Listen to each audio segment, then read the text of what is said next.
Les bavures policières, quelle réponse?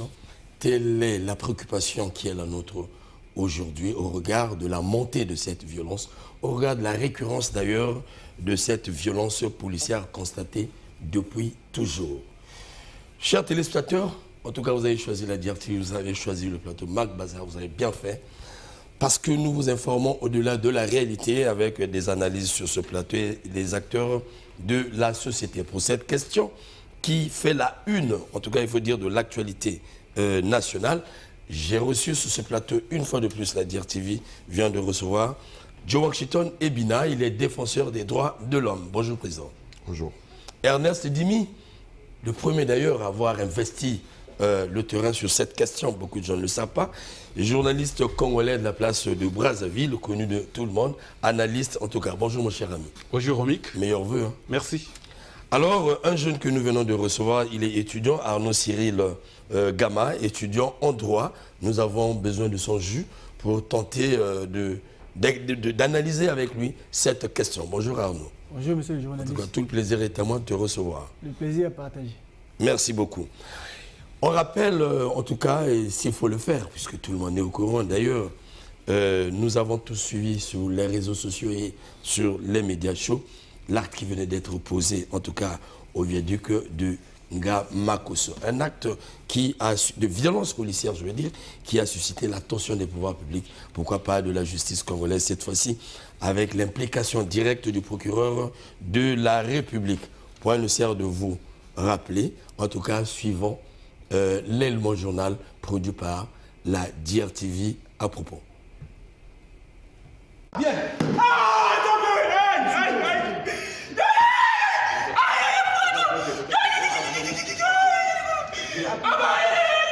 Ces images ont fait le tour du monde. Les hommes en uniforme qui se donnent du plaisir en torturant un jeune Congolais. La scène s'est passée le 2 janvier dernier sous le viaduc.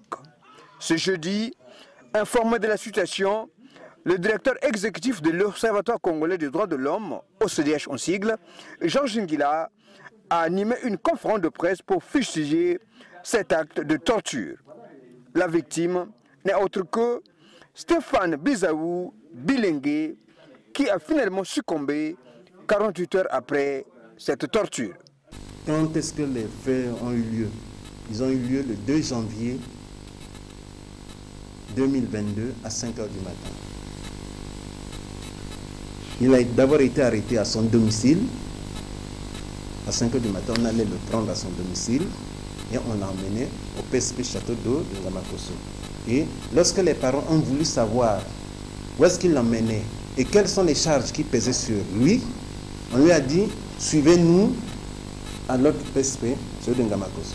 C'est la maman qui recevra un coup de fil que vraiment venez chercher votre enfant là à l'hôpital de Talangay. Et quand la maman arrive à l'hôpital de Talangay, c'est la catastrophe. Vous avez vu ce qui s'est d'abord passé. Et quand la maman arrive, ben, on lui dit même, ici, là, c'est pas possible, vous perdez votre enfant. Prenez votre enfant, allez-y le soigner ailleurs. Le directeur exécutif de l'OCDH a aussi mis en exergue ces vices de procédure constatés souvent. Et le cas de Stéphane Bizaou est illustratif. Quand une personne est interpellée par la police, on doit lui notifier les charges qui pèsent sur elle. Mais dans ce dossier, nous avons constaté que il y a d'abord un silence sur les charges qui pesaient sur l'individu et il y a eu un transfert comme si cette police qui est là est incompétente pour que ça ne soit que la police de Ngamakoso. Donc la police du Château d'Eau est incompétente alors qu'il y a des policiers et un commissaire et pour eux ils estimaient que ce n'était que le commissariat de Ngamakoso qui pourrait connaître donc de ce problème. Le cas Bizaou est depuis sous la table du procureur de la République près le parquet de Brazzaville qui a interpellé les présumés tortionnaires, parmi lesquels 4 policiers. Ces malfaiteurs que vous voyez, qui sont au nombre de 7, ont été tous identifiés et viennent d'être présentés ce jour à mon parquet. Il s'agit de 4 agents de police et 3 civils habillés en tenue de police. Interrogés sur les faits qui leur sont reprochés, les juges nommés ont tous reconnu sans embâche ces faits. Au terme des dispositions de l'article 55 du Code de procédure pénale, ces présumés auteurs sont poursuivis devant mon parquet selon la procédure de crime flagrant. Dans les bureaux de l'OCDH, la mère biologique de la victime, photo en main, Jolie Mafuta, n'a qu'un vœu, que la justice se fasse. Depuis, le corps du jeune Stéphane Bisaou Bilengue, 20 ans, a été déposé à la morgue municipale de Brazzaville. Alors ça se passe sans commentaire en tout cas de le bazar, du fait qu'il y a eu abondance de communication, en tout cas là-dessus. Mais nous voulons nous interroger aujourd'hui, pourquoi donc la récurrence de la violence policière? Et au quotidien, lorsque la presse essaie d'emmener au grand jour ces violences, nous constatons qu'il y a quelque part des réactions. Mais de ces réactions, malgré ça, les éléments de police n'arrêtent pas de présenter à la face de l'opinion, en tout cas, ces violences jusqu'à arriver à une telle violence atroce et flagrante du jamais vu, il faut dire, au Congo. Et lorsqu'on constate que un membre inférieur est pilé par des policiers, en tout cas, ça fait moins de commentaires. Et pour dire, pourquoi donc la récurrence de ces violences et de quelle légitimité, de quelle autorité un individu appelé policier, c'est-à-dire un faisant partie de la police, peut se permettre de faire justice sur l'individu, peut se permettre de faire justice sur le citoyen qu'il devait au contraire protéger. Question, est-ce parce que mal formé, on ne sait pas, est-ce commandité? Ça, c'est le vulgaire qui le dit, mais en tout cas, j'aimerais bien qu'on réfléchisse ensemble avec ces spécialistes. Au finish, comment éradiquer définitivement ce comportement? Comment un élément de la police peut arracher des membres ou la vie à un individu? Aujourd'hui, il y a certains qui sont déjà morts. Pour quel droit dans un État réglementé par les lois? De ce quoi un État démocratique où le souverain primaire, c'est-à-dire ses victimes, sont détenteurs du pouvoir. Quelle est la place donc finalement de la justice? Et qu'est-ce que l'autorité de l'État devait-on confondre l'autorité de l'État avec l'autorité de la police? La tenue policière fait-elle preuve de l'autorité de l'État? Et là, on a même envie d'interroger Monsieur le Premier ministre. Alors, pour ce faire, je me retourne vis-à-vis de mes invités pour creuser en tout cas en profondeur cette question parce qu'il faut dire, comme j'aime le dire, c'est notre police. Nous n'avons pas de vie sans cette police. Nous l'aimons, c'est notre police. Il n'y a pas de bonne vie dans la société sans la police, sinon elle serait du désordre. Mais lorsque la police se passe pour des bourreaux, il y a problème, raison pour laquelle la presse, quatrième pouvoir, doit tabler là-dessus pour dire aux policiers ce qu'ils devaient faire.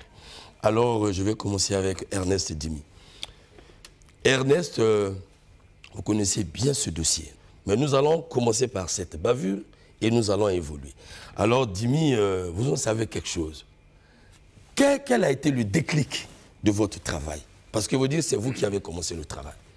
Le déclic de ce travail, c'est début décembre 2021. Nous sommes interpellés par la destruction de quelques pieux, de quelques poutres qui soutiennent le viaduc qui va de Kébana Virage à Kintélé, environ sur 17 km, sur 7 km je crois, ou 17 comme ça. Et nous sommes allés sur le terrain. Nous avons effectivement constaté qu'il y avait une sorte de dégradation humaine ou causée, ce n'était pas accidentel. Il y a eu quand même de l'action humaine, volontaire, oui, qui a cassé quelques pierres qui soutiennent le viaduc. Et nous avons lancé une alerte sur Internet. Alors, j'avais dit ceci, le viaduc alerte. Le viaduc Kébana Virage, Kintélé, pourrait s'effondrer un jour. Et ce ne serait pas par la faute de la délégation générale aux grands travaux, mais plutôt par l'action des individus mal intentionnés. Et ces individus, j'ai expliqué ce que j'ai vu avec des photos à l'appui. Et de là, j'ai reçu des réactions, effectivement, des autorités des grands travaux. Le soir, j'ai suivi un reportage, suite à ça, sur la chaîne nationale, et comme moi également, ils ont interpellé la vigilance des citoyens et effectivement la vigilance de la police. Ouais. Et le problème qu'on ne comprenait pas, c'est qu'il y a un poste de police juste en contrebas du début du viaduc, juste en bas du CG Neto. Voilà. La rue, c'est à Neto également. Voilà. Et en bas du viaduc, il y a un poste avancé de police. Voilà comment est partie la situation. Et on était surpris les deux. On s'est réveillé avec ces images. Et on croyait que c'était peut-être quelque chose ailleurs. Mais on a très vite reconnu. Mais ça, c'est le bâtiment du PSP du viaduc. Mais c'est quoi? Et par la suite, on reçoit encore des éléments transférés. Non, ce seraient des gens qui seraient à l'origine de ce qu'on avait constaté au niveau du viaduc. Ah non, c'est là où ça, c'est un peu d'alerter les gens. Mais comment ils peuvent faire ça? Est-ce que c'est le droit? Est-ce que...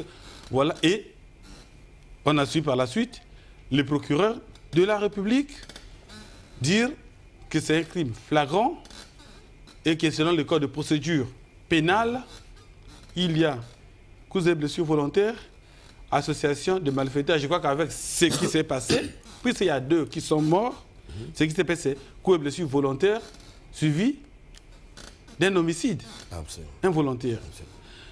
Donc voilà comment la situation s'est suivie et avec tous les tollés que ça a suscité parce que c'est inimaginable dans notre société. Moi, je peux dire que c'est même du jamais vu parce que casser les pieds d'un citoyen que vous avez la charge de protéger avec des marteaux, quand bien même il est en train de crier que je ne sens plus mes pieds. Je ne pourrai plus marcher, laissez-moi, on continue à piler. Donc c'est un peu ça qui a fait qu'on est sorti de la raison, on est parti plus dans l'émotion parce qu'on ne pouvait pas s'attendre à vivre de telles situations dans notre pays. Merci bien, Jimmy. Je comprends ton émotion. En tout cas, il faut être un fauve, hein, il faut être un inhumain pour ne pas sentir, pour ne pas vivre cette douleur, cette peine. Et lorsqu'on est des humains, c'est insupportable dans un État. Même l'État ne peut jamais arriver à ce stade, je dis bien l'État, que des individus le fassent. Alors, Président Joe, vous êtes en plein dans le dossier. C'est expressement que Mac Baza vous a invité parce que vous êtes du côté de la défense des droits de ces derniers. Alors, vous avez pris le dossier à bras le corps. Alors, où en êtes-vous? Et qu'est-ce que vous pouvez nous dire là-dessus déjà, d'une manière globale? Évidemment, nous avons tous été choqués de voir ces actes abominables. Vous me direz que c'est ce que nous voyons lorsque des bébés noirs prennent des machettes, lorsque des bandits, c'est des actes de bandits incompréhensibles, abominables, atroces. Lorsque ces actes sont arrivés, évidemment, nous avons constaté que le procureur de la République a mis aux arrêts ces personnes. Ces individus qu'il a qualifiés lui-même de criminels, voilà. Ce qui est tout à fait juste, ce sont des criminels. Ce qui est problématique, c'est que l'objectif pour nous, déjà, c'est de sauver les vies, voilà. Dans la mesure où, lorsque ces personnes sont arrêtées, on oublie les victimes. Voilà. De ces victimes, il y a 2 morts, mais il y a, à l'heure où je vous parle, M. Mbé Filji qui est au CHU, qui n'a pas reçu les soins immédiatement des autorités, aussi bien l'hôpital que la police, pas de prise en charge. Et donc la Fondation Ibina a pris sa responsabilité rapidement, nous sommes allés, nous avons commencé à soutenir vite fait parce que nous craignons qu'il meure tout simplement. Parce que son état est très grave. C'est un état préoccupant. À l'heure où je vous parle, je n'ai pas eu le rapport hier soir, il est mal en point. Déjà, il y a eu un abandon au niveau des victimes et ça, c'est un problème. Donc, il ne faut pas créer 2 situations. Première situation, c'est des actes abominables, comme vous l'avez si bien dit, des agents qui sont supposés protéger. Et ensuite, un abandon abominable d'une personne, quelles qu'en soient les raisons. Parce que être présumé, ce n'est pas être coupable. Nous assistons dans notre pays pas à une justice, à une police qui devient la justice. Ce sont des juges. Ils sont là à exécuter. Au principe, ce sont des auxiliaires de justice. Auxiliaires de justice, c'est-à-dire que c'est eux, après avoir fait l'interpellation, ils n'ont plus de rôle. La justice, le policier interpelle et le juge ou la justice prend le relais. Voilà. Mais on a l'impression qu'aujourd'hui ils jugent sur les lieux et ils décident. Voilà. Ce qui est incompréhensible dans la lecture et dans l'exécution même de la société et de la justice. Voilà. Mais il faut rappeler simplement que lorsque vous demandez à savoir, mais qu'est-ce qui se passe? Les raisons à cela. Comment sommes-nous arrivés à une société où autant de violence est administrée par ceux qui sont supposés protéger, représenter et incarner l'État? Parce qu'un policier incarne les institutions. Absolument, absolument. Il y a une réponse simple à ça. C'est une réponse d'impunité. Nous sommes arrivés dans un pays où certaines personnes font des choses, au vu, au su de certains, et rien ne se passe. Ces mêmes policiers ont tendance à donner un message qui est contraire parce qu'ils disent, de toute manière, quand on les arrête, après on les relâche. Donc à eux de gérer. Ce qui est incompréhensible. Il y a un faux message qui est donné, mais à la fin, il y a l'impunité. Et je tiens à rappeler une chose très simple. Ces images étaient vues. Et toutes les images et tout ce qui se passe lorsqu'il n'y a pas de caméra dans notre société. Toutes les bavures qui existent lorsqu'il n'y a pas de caméra, lorsqu'il n'y a pas de portable qui filme. Il y en a plusieurs. Il y en a plusieurs. Il faut rappeler que nous assistons depuis longtemps maintenant à plusieurs situations incompréhensibles qui devraient avoir une réparation, une amélioration. Il n'y a pas d'amélioration. Souvenez-vous de Chakona. Souvenez-vous du commissariat central. Il y a plusieurs personnes qui dénoncent les bavures et les violences policières. Il n'y a pas d'évolution. Il devrait y avoir évolution, amélioration. Et nous considérons qu'après analyse, une impunité s'est installée. Et cette impunité pousse à certains agents de prendre la loi comme ça entre leurs mains et de décider de la vie et du sort des citoyens. Merci bien, Président Joe. Comme dirait Jean-Jacques Rousseau, l'homme est tordu par nature. Par nature, il est tordu. Mais en tout cas, sans loi, c'est le désordre. Sans loi, c'est le désordre absolu. C'est un non-État. Et nous craignons que nous arrivons là lorsqu'on voit l'individu agir de la sorte. C'est un peu, pour reprendre ce que vous avez dit, et cela se vérifie dans toutes les sociétés. Là, il n'y a pas de loi. L'homme est permis à tout. Et lorsqu'il est permis à tout, la vie n'a plus de sens. Et quand la vie n'a plus de sens, l'État se meurt. L'État ne sont pas les institutions. L'État est un esprit. Mais cet esprit habite l'homme. Alors, monsieur l'étudiant, alors vous vivez ces faits un caractère purement juridique. À côté, vous avez un côté humain, sacré. Alors, qu'est-ce que vous en dites? Comment vous avez accueilli l'information et quelle lecture faites-vous de ces faits? Quand nous voyons ces images, c'est vraiment horrible. Parce que la personne humaine est sacrée et a droit à la vie. Et quand vous allez dans notre constitution, on vous dit que l'État a l'obligation absolue de la protéger. C'est l'État qui protège. C'est l'État qui fait les lois. Absolument. La loi, c'est l'ensemble des règles qui fixent les droits et devoirs de tout individu. Mais les lois sont faites pour qui? C'est pour nous. C'est pour le bénéfice le bénéfice de l'humanité. Voilà. Le bien-être. Le bien-être de tout le monde. Voilà. Mais pourquoi ces lois-là ne s'appliquent pas comme les citoyens l'espèrent? Parce qu'on dit que la loi est l'expression de la volonté générale. Quand un député lève son doigt à l'Assemblée générale, il vote au nom de sa circonscription électorale. Est-ce que nos députés, quand ils lèvent leurs doigts, est-ce qu'ils ont ça dans leur tête? Nous voyons des images comme ça. C'est la vie des gens. Est-ce que les policiers peuvent se comporter comme ça? Parce que quelque part, ils se permettent parce qu'ils se disent que bon, même si on fait ça, qu'est-ce qui va se passer? La loi. La loi. La loi. Donc, un policier est là pour veiller à la vie des gens.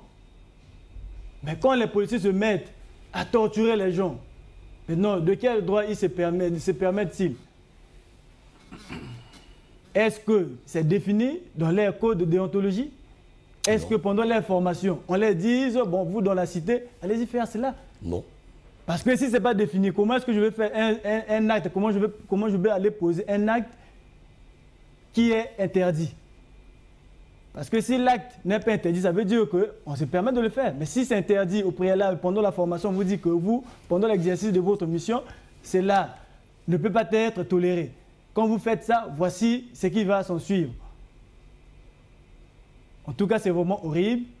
Moi, je pense que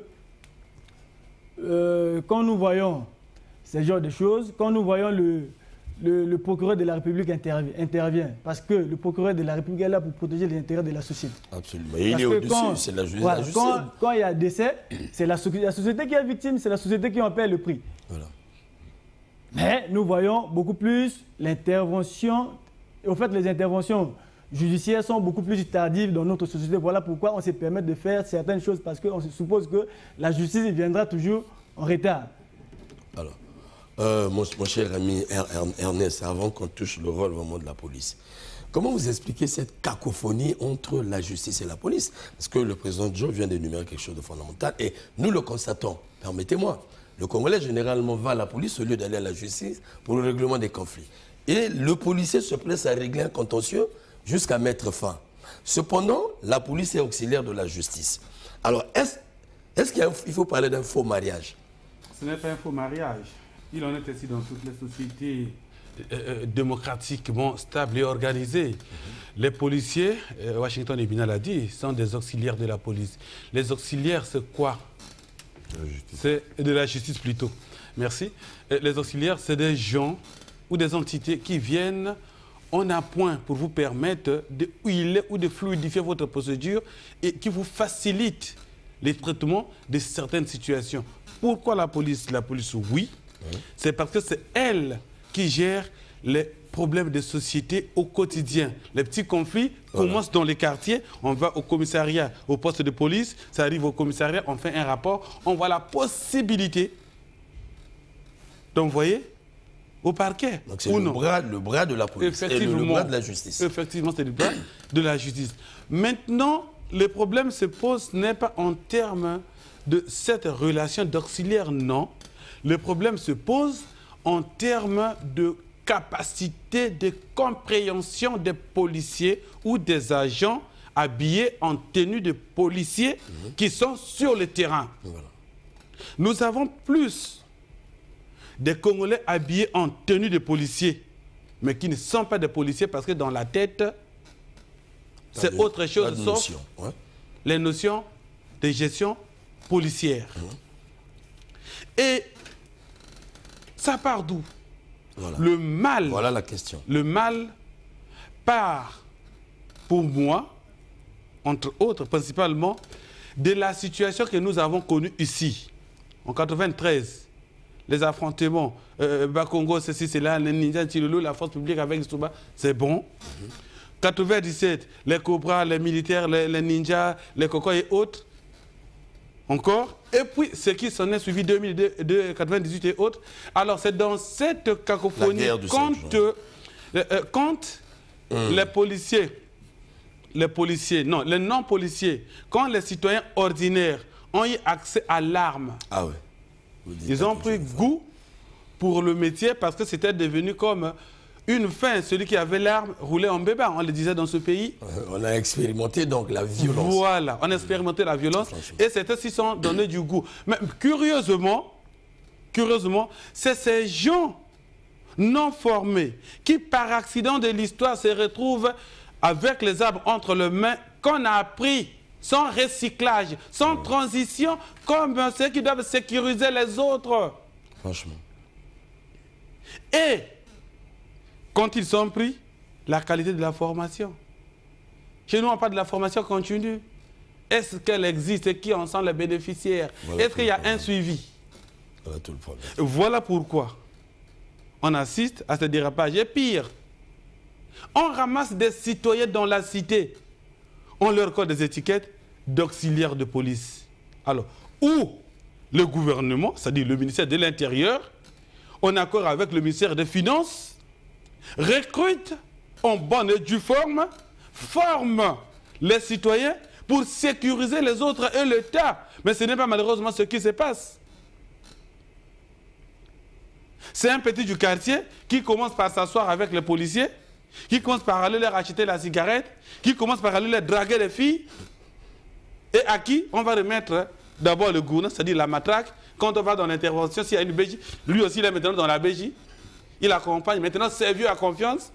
Et le voilà demain, avec l'uniforme, pour aller arrêter les gens avec la police. Et c'est généralement les bavures partent de ces gens sans notion. Parce que c'est des ratés de la vie, ils n'ont plus aucun espoir. Et quand ils voient dans cette situation de l'intervention policière une occasion de gain. Voilà. On a arrêté 10 000. Le gain. Au lieu qu'ils sortent, qu'on le coûte, on te menace, on te bastonne, on te ravit le portable, on te ravit le peu d'argent que tu as, et on s'en va parce que c'est ça, sans travail, sans notion. Donc le mal est profond, et aujourd'hui, avec toutes les conséquences qu'on est en train de vivre, ça devient une honte pour la République, ça devient un fardeau dont la réparation ne dépend plus seulement du ministère de l'Intérieur. Et vous allez constater que ce que nous vivons avec nos policiers, en fait, nos personnes habillées en tenue de policiers, c'est un dérapage. Ce n'est pas seulement une exclusivité dans la police. Chaque corps socio-professionnel au Congo-Brazzaville a ses mercenaires, a ses ripoux, a ses pourris, comme on dit chez les policiers. Mais sauf qu'il y en a, nous dénonçons tous ce que font nos médecins, en fait, nos concitoyens habillés en blouse. En blouse, oui. De médecins. On a vu, dénonce également. On a vu les magistrats être arrêtés. Effectivement. Voilà. On dénonce également des comportements de mercenaires qui sont entrés dans la communication. Des antivaleurs. Voilà, de manière globale, des antivaleurs. Mais le problème, c'est que... Les mercenaires dans la communication. Il y en a, c'est-à-dire que chaque corps socio-professionnel, on a. Mais sauf qu'il y en a qui sont plus exposés dans un seul acte posé, mais on voit toute la suite parce que la vie humaine est sacrée. C'est parmi les principaux articles du préambule de notre Constitution. Et malheureusement, moi, ce qui m'a personnellement mis dans ça, jusqu'à aujourd'hui, c'est le silence des institutions dans lesquelles se joue le jeu démocratique. Voilà. Aucune interpellation du gouvernement pour demander comment ça s'est passé et quels sont, au-delà de ce que le procureur a dit, alors les titres c'est quoi et comment prenez-vous en charge les victimes? Le Sénat croise les bras, l'Assemblée nationale croise les bras. Ils sont là-bas les représentants de qui? Ils attendent que le président les invite encore. Au cours d'un Mais quand le président invite, ils ne font pas. Voilà. Donc voilà les grands problèmes que nous sommes. En fait, il faut dire aussi que ce n'est pas seulement dans la presse, que dans la police et dans la santé. Mais il y a aussi les mercenaires au Sénat et à l'Assemblée nationale, ceux qui ne méritaient pas d'être élus, mais qui se sont retrouvés là-bas, ils ne savent même pas par où commencer. Sinon, on aurait eu des interpellations pour des questions si gravitives de cette ampleur. Voilà donc à ce stade ce que je voulais dire par rapport à la question posée, M. Romy. En tout cas, cher téléspectateur, le sujet est sensible parce qu'il s'agit de la vie humaine. On ne voit pas quelqu'un qui vit au-delà de la vie humaine. Et lorsque c'est la vie humaine qui est touchée, il n'y a aucune raison. Il n'y a aucune raison. On ne sait même pas qu'est-ce qu'on va défendre. Sinon, le reste, c'est l'État. La police, c'est l'État. Nous sommes en train d'interpeller le caractère, la nature de notre État. Est-il apte de protéger l'être humain, de protéger l'individu, le citoyen? C'est là tout le problème. Alors, Président Joe, vous avez suivi Edimi. Avec vous, c'est la défense. Aussi longtemps qu'il y aura de tels comportements de l'État, je dis bien, la police est un maillon de l'État. Et quel serait donc le regard que vous portez sur la vie de l'individu? Vous savez, ce que M. Dimi a dit dans la mesure est fondamental. C'est vrai que la société congolaise est une société en déclin. Lorsque la population regarde un officier de police qui a été formé ou pas, et que sur le terrain on voit ce genre de bavure, on ne se pose pas la question qui est officier, qui ne l'est pas. Tout le monde est vu de la même manière. Et pourtant, il y a des policiers qui ont reçu une formation qui ne peuvent pas détruire la vie humaine. Mais lorsqu'il y a d'autres qui le font, il y a une confusion et la confusion, elle est dans l'acte. Peu importe qui fait, c'est la police. Ce sont les policiers. Il faut trouver des solutions à ça. C'est vrai, la formation est fondamentale. Mais après une formation, comme j'ai dit, il faut des sanctions. Il faut éradiquer, il faut trouver une solution. Évidemment, sur la fin de l'émission, nous penserons aux solutions, la réponse à donner. Mais en ce qui concerne les droits de l'homme, en ce qui concerne les organisations, mais notre engagement est total. Et notre engagement restera total auprès des populations et auprès du respect de la loi. Dans le fond, ce que nous défendons aujourd'hui, c'est quoi? C'est la loi. La loi n'autorise pas les individus de détruire des vies. Individus, policiers de surcroît. Vous savez, lorsqu'on porte la tenue de policier, c'est une tenue en principe qui est sacrée. Très sacrée. Qui devrait en principe avoir une fonction respectable. Sublime. Sublime. Wow. Écoutez, défendre est fondamental. Mais lorsqu'on détruit, on perd cette légitimité de policier. Et à ce moment-là, il faut se demander de savoir, mais qui maîtrise l'effectif de ceux qui sont en charge ce travail?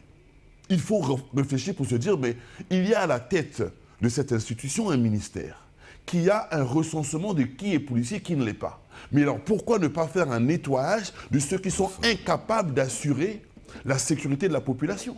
C'est un travail simple à faire. C'est vrai que dans le fond, lorsque on regarde, on ramasse des individus et on leur donne des fonctions.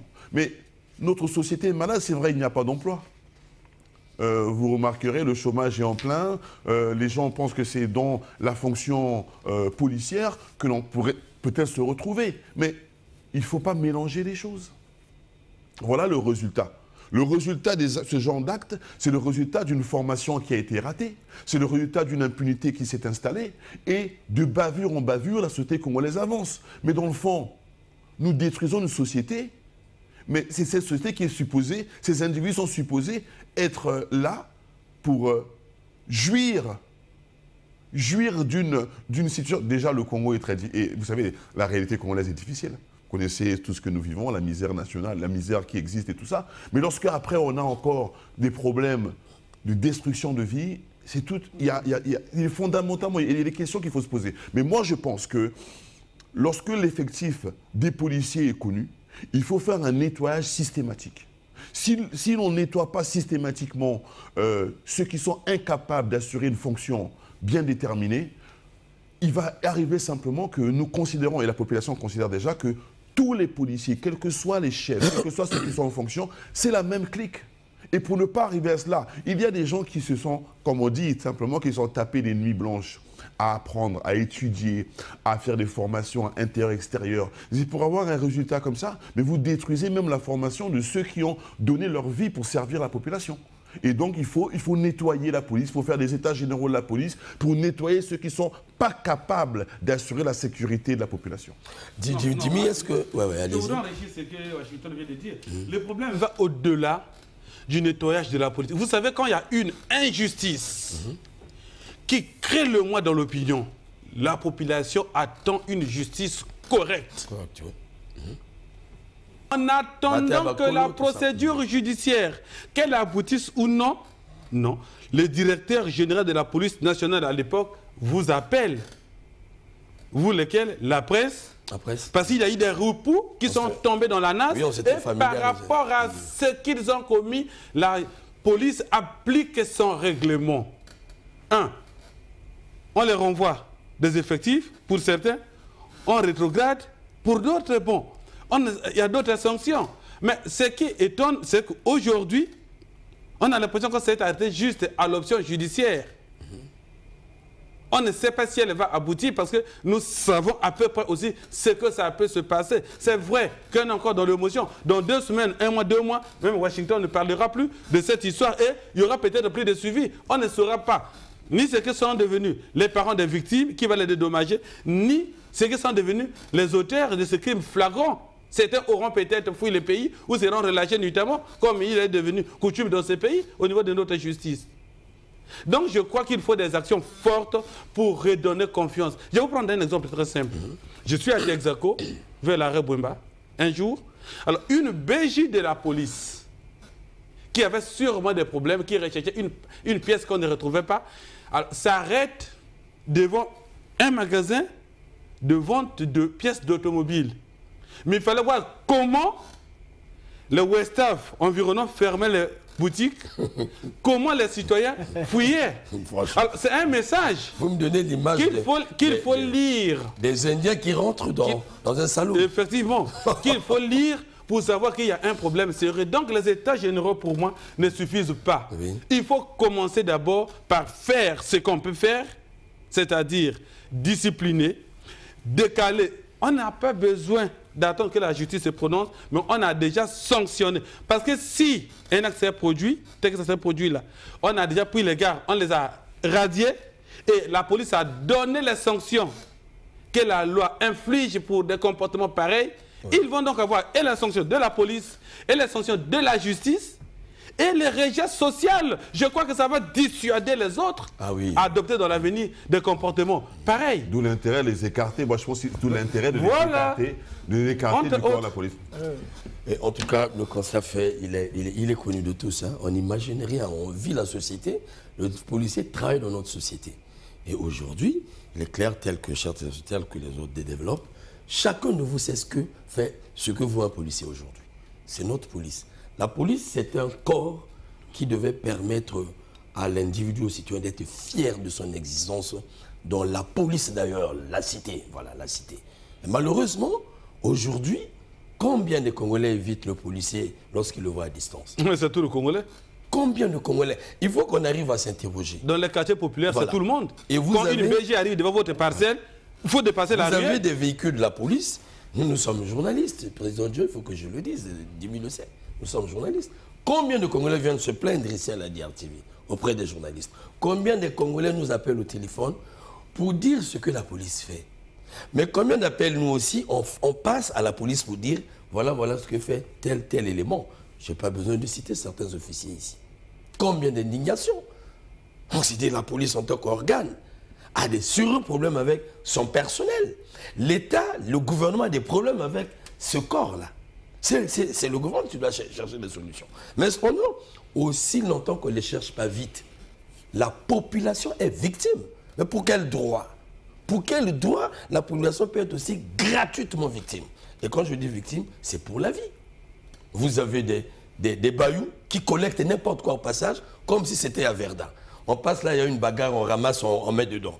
On passe là, il y a des querelles. Alors, ça veut dire que c'est multiservice. Il y a embouteillage, c'est le même véhicule qui prend le chauffeur qui met dedans. On ne sait plus, il y a combien de corps de la police, qui fait quoi. En béret noir, il vient, il régule la circulation. Mais on ne comprend plus. Et voilà le tableau que la police nous présente. Mais il faut que la police se ressaisisse. Parce qu'elle est l'État. Avant de continuer, nous parlons avec des preuves. Je vais demander à la régie de nous présenter le dernier VTR, il parle plus. Le troisième VTR avant le VTR de la femme. La régie, s'il vous plaît, présentez-nous ce VTR. Nous allons voir l'insensibilité face à la vie. Je ne sais pas pour quel droit. La régie, s'il vous plaît.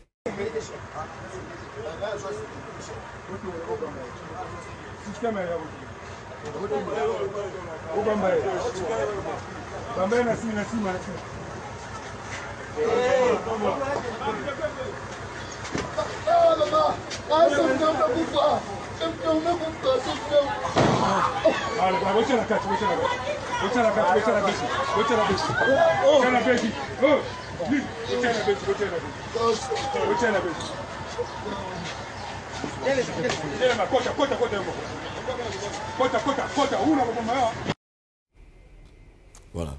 Unakobomayo. Unakobomayo. Voilà. C'est des mots forts. Il faut... Non, président, c'est des mots forts. Tout à fait. Unakobomayo. Voilà un langage qu'on n'a pas connu, même au Mono. Voilà un langage qu'on n'avait jamais connu au Congo. Mais peut-être chez les voisins. Les voisins peut-être ont plus ce langage. Unakobomayo. Celui qui devait protéger Unakobomayo. Pour quel droit? Même le procureur ne le dira pas. Même le juge ne le dira pas. Problème il y a. Doit-on cacher ces réalités? Doit-on cacher ces choses? Alors qu'il va de la vie des individus. Qui a le droit de tuer, s'il vous plaît, dans un État? L'État devait-il tuer? C'est incroyable. C'est incroyable. Je reviens à ce jeune. Mais il faut qu'on le dise. Il faut qu'on le dise. C'est normal. Oui. Vous venez le suivre. Oui. Ouais. Le Congo avait aboli la peine de mort. Donc ce langage-là n'a plus son droit d'être au Congo. Au moment où le Congo était... au moment où le Congo autorisait la peine de mort, ce langage pourrait exister. Mais à la justice. C'est la justice, c'était pas le langage. Je parle du langage. Ce langage pouvait exister. En fait, la justice pouvait, en fait, au niveau de la justice, on pouvait écouter, on pouvait exécuter. Donner l'ordre d'exécuter. Donner l'ordre d'exécuter. Mais dès lors, l'État congolais a aboli la peine de mort. Moi, je voulais dire ceci, que l'organisation de la police stipule que la formation professionnelle de la police doit obéir à certains critères. Et nul ne peut exercer les métiers de police s'il n'est pas formé dans des structures reconnues par l'État.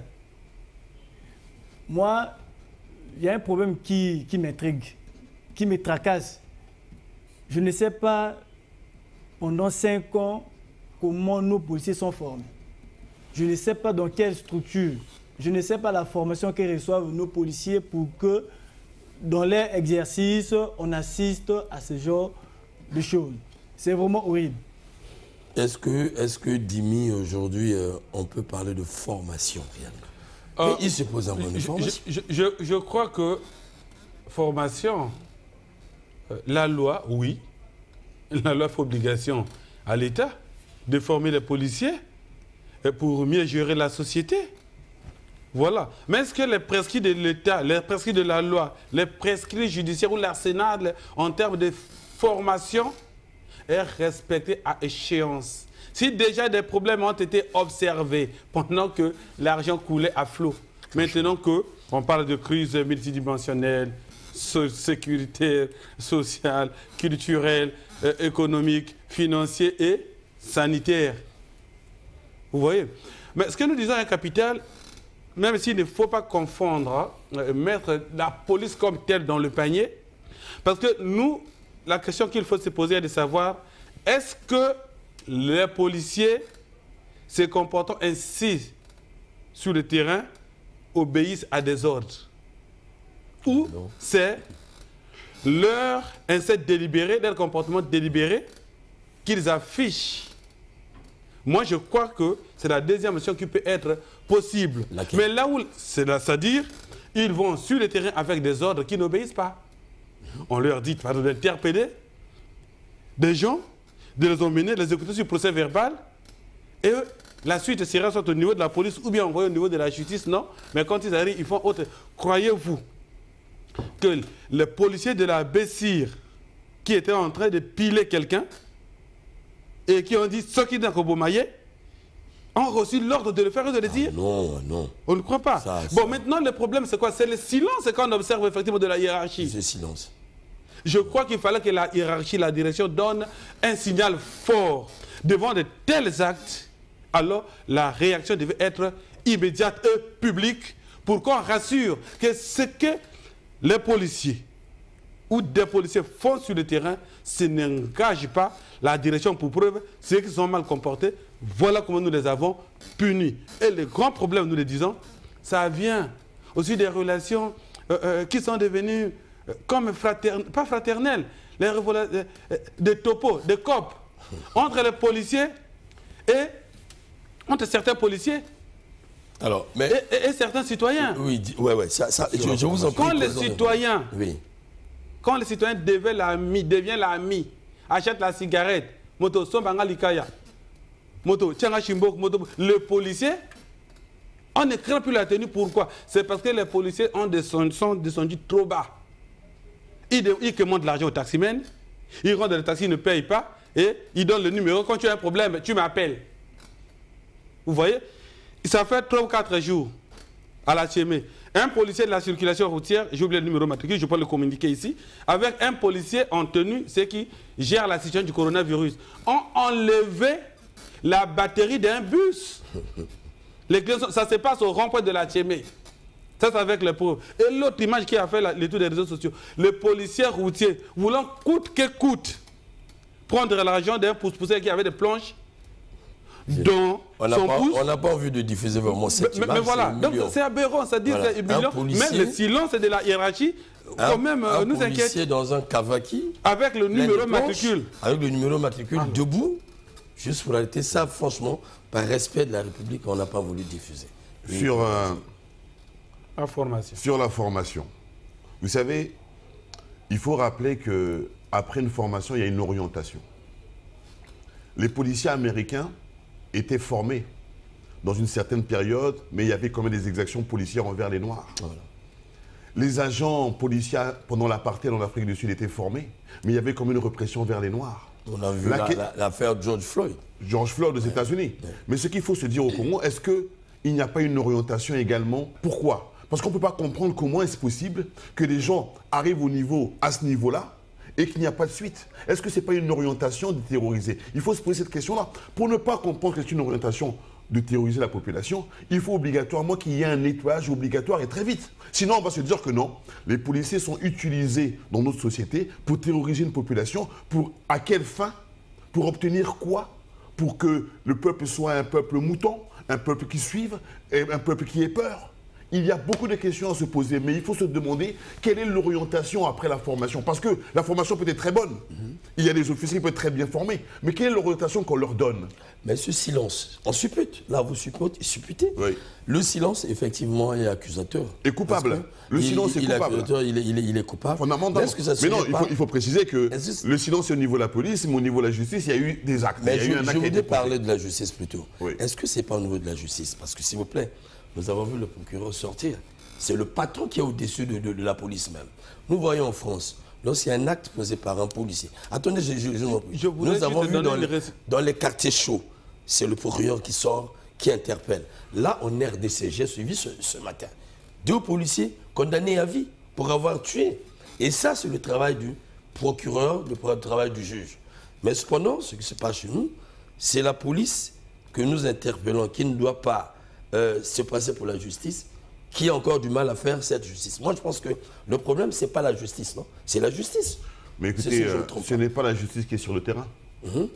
Ce n'est pas le procureur ou la justice ou les juges qui sont sur le terrain. Il y a bien des agents qui sont sur le terrain. Ce n'est pas c'est pas le parquet de Brazzaville qui est parti. Est-ce que ce n'est pas la justice qui devait donner de la pulsion comme pour arrêter les folies de la police? La réponse est politique. Voilà. La réponse n'est même pas au niveau de la justice. La réponse, elle est politique. Mais les décisions sont politiques. Les fonctions sont politiques. La décision, elle est politique. La déontologie, la lecture, la démarche, elle est politique. Ce sont les politiques qui donnent une ligne de conduite et qui mettent en fonction des personnes pour appliquer la loi. Je crois que Washington me rejoint un peu, mais avec quelques nuances. Parce que pour moi, alors, l'action disciplinaire au sein de la police n'a pas d'impact sur le déclenchement d'une action judiciaire contre les auteurs des crimes, puisque le parquet protège les citoyens.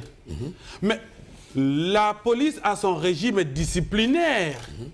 Moi, je vous ai dit ici, au début des années, au milieu des années 2000, la direction générale de la police nous appelait souvent au commissariat central ou à la direction générale de la police. Avec ces échanges fraternels. Pour présenter les gens et les sanctions qu'ils encourent et l'application de ces sanctions.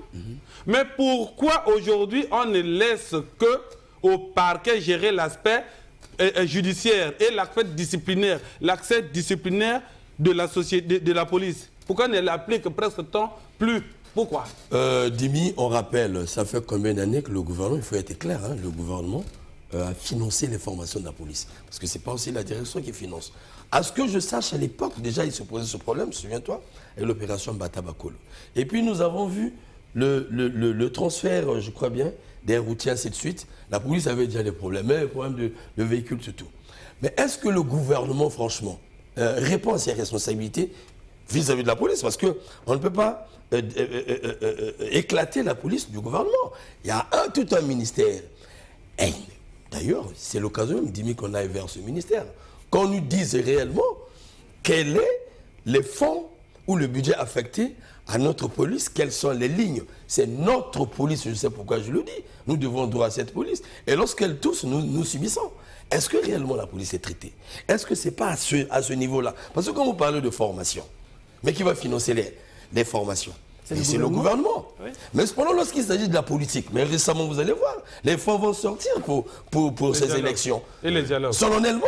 Et quand c'est le dialogue, c'est solennel.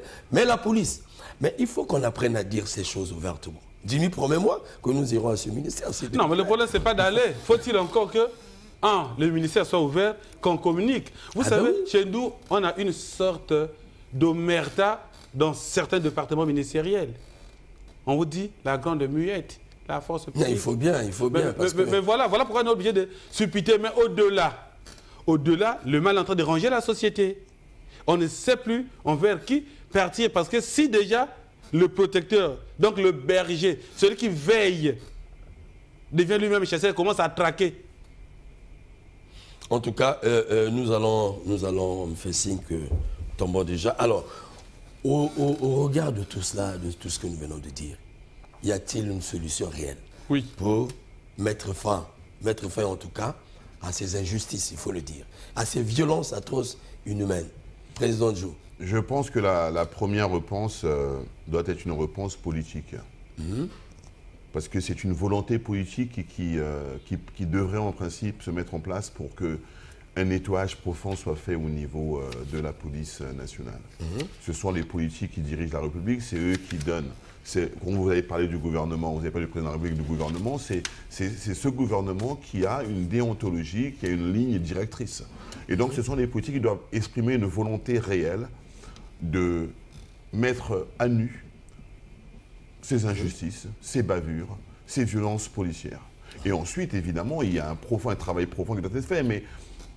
Lorsque je parle de la politique regardera est-ce que les moyens ont été donnés, est-ce que les sanctions suivent, est-ce que les personnes qui sont en fonction ou dans les commissariats ou dans les ministères ou dans les administrations font leur travail.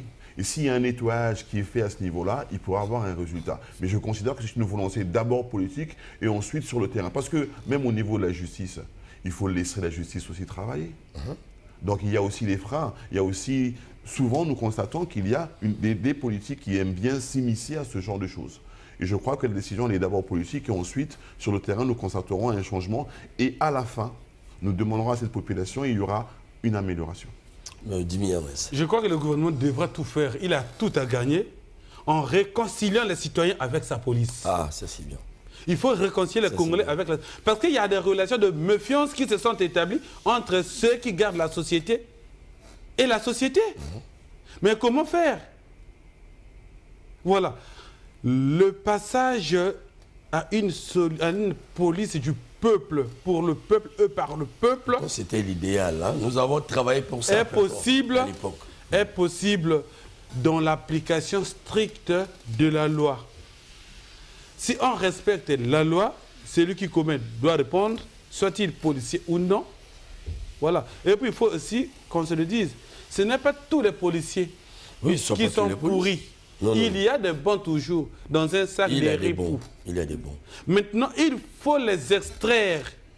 Même si les ripoux sont nombreux, mais il faut quand même les mettre en observation. Ceux qui peuvent être récupérés, on les réinsère. Il y a des problèmes de réinsertion ici. Ce n'est pas seulement pour les ex-ninjas. Il faut réinsérer aussi les policiers qui sont hors des normes policières. Oui, le dernier.